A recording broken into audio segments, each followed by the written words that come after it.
So good day. I am gonna discuss about the conditional probability. So conditional probability is a fundamental concept on probability theory. Holds significant role in computer science, impacting algorithms, decision making, and making predictive modeling. The report unravels the intricacies of conditional probability, exploring its application in our daily lives and computer science. Beyond theory, the report emphasized practical implications, illustrating how understanding of conditional probability empowers computer science professionals to make informed decisions and innovate in the evolving technology landscape. So, why did I choose conditional probability? Conditional probability already piques my interest since it is about an event happening wherein there is already an existing event happening or occurred. Now, I ask myself whether or not I am already using the conditional probability in my daily life.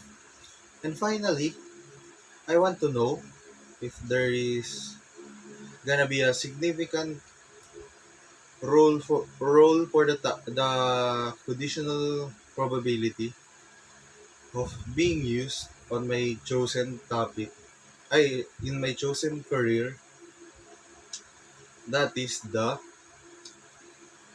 game development side of the industry. Now let's discuss about the topic or about the conditional probability. Conditional probability is a measure of likelihood of an event occurring given that consider event another event has already occurred. It is denoted as conditional probability of A happening over the probability of B happening. So, representing the probability of event A happening given event B has occurred. The formula is as follows. Probability of event A happening given that B has already occurred equals probability of both event A and B happening over probability B.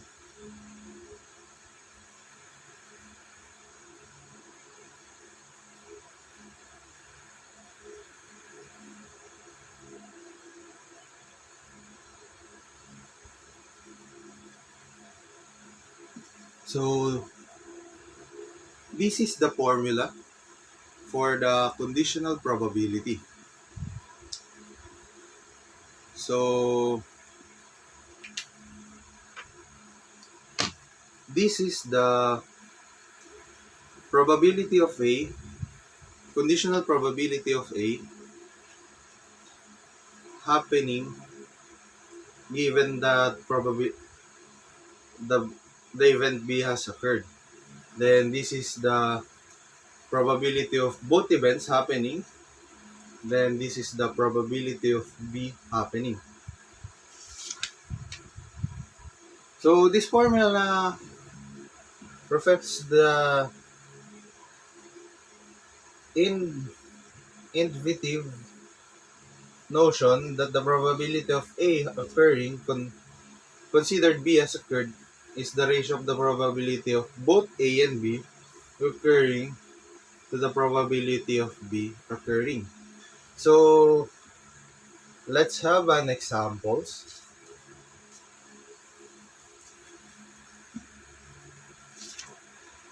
Suppose that the probability of rain tomorrow is 0.4 and the probability of observing dark clouds today is 0.6. The probability of both events happening is 0.3. So What is the probability of rain tomorrow given that the observation of given the observation of dark clouds today? So let's list the givens. So there is a probability of rain tomorrow. The probability of rain tomorrow is 0.4. So 0.4 is our event A.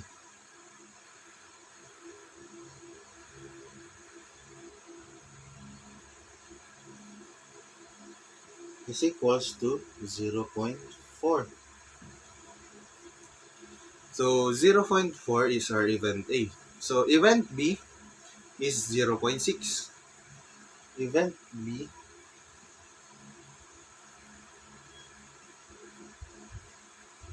is equals to 0.6.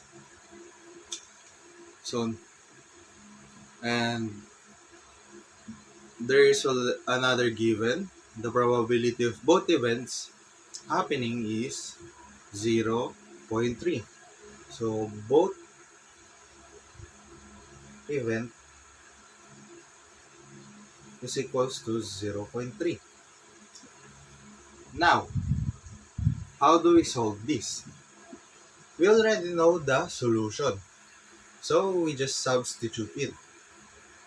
I'm still gonna write the solution, the formula, conditional probability of A happening over B is probability of both events happening over probability of B. Here. Now, let's substitute the formula. Probability of conditional probability of A is equals to both probabilities or both events happening is equals to 0.3 over the probability of B 0.6. Now, if you compute this in a calculator, the outcome will be 0.5.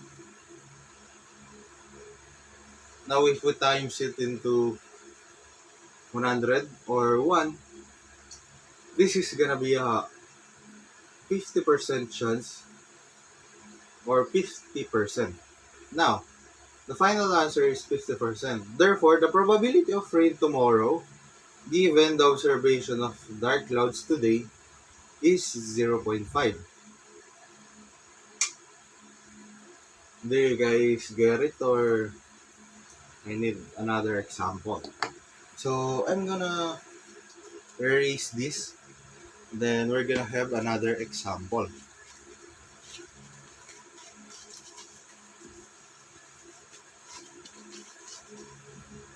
Now, for the another example, assume the probability of patient having particular medical condition is 0.2 and the probability of the patient exhibiting specific symptom is 0.8. The joint probability of both patient having medical condition give both events happening is 0.1. Determine the probability of the patient having medical condition given that they have the specific symptom. So we're gonna write again the givens.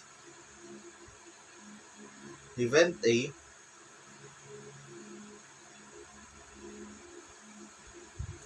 is equals to 0.2. Then event B is equals to 0.8.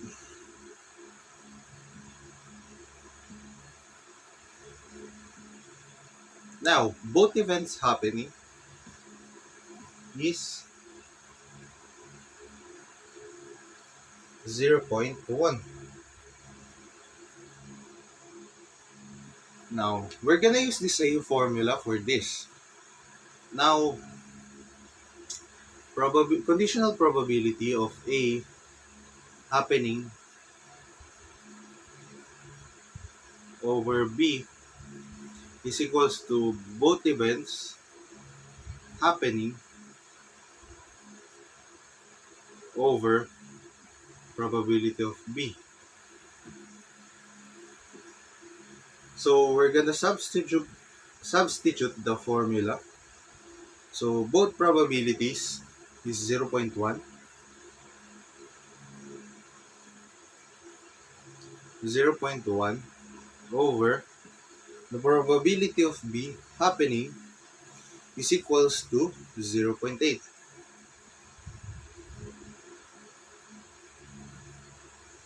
Now, if you put it on the calculator, the final answer should be 0.125. So the probability of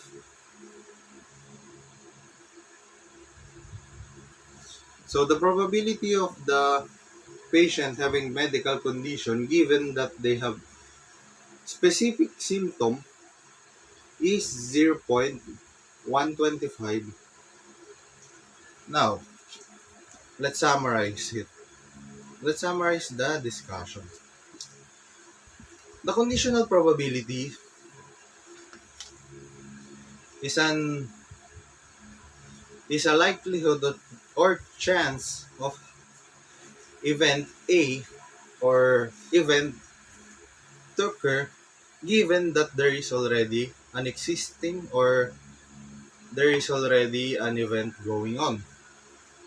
And the formula goes with the probability or conditional probability of A happening given that the event B has occurred equals to the probability of both events happening over the probability of B.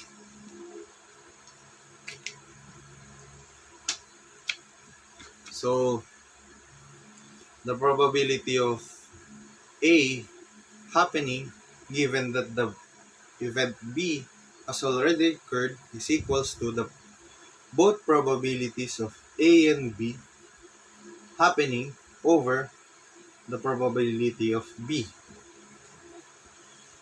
In conclusion, conditional probability is not a confined theoretical framework but parameters or permeates daily life influencing decision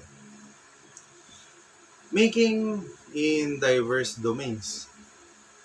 In computer science application, conditional probability is used for machine learning algorithms to cybersecurity and an understanding of conditional probability is indispensable. The ability to model and calculate probability of events based on conditional information empowers professionals to create adaptive systems, optimize resource allocation, and make decisions grounded in statistical insight. As we navigate to the complexity of daily life and technological advancements, the impact of conditional probability remains profound. Understanding its significance as a guiding principle in probabilistic reasoning and decision making. Overall, conditional probability is a very important principle in our daily life since it helps us with decision making and is being used without the people knowing it. So that's it for today, and thank you for listening of my discussion for the conditional probability. I am Daniel Christian Mendoza of BSCS 2A. Good day and thank you very much.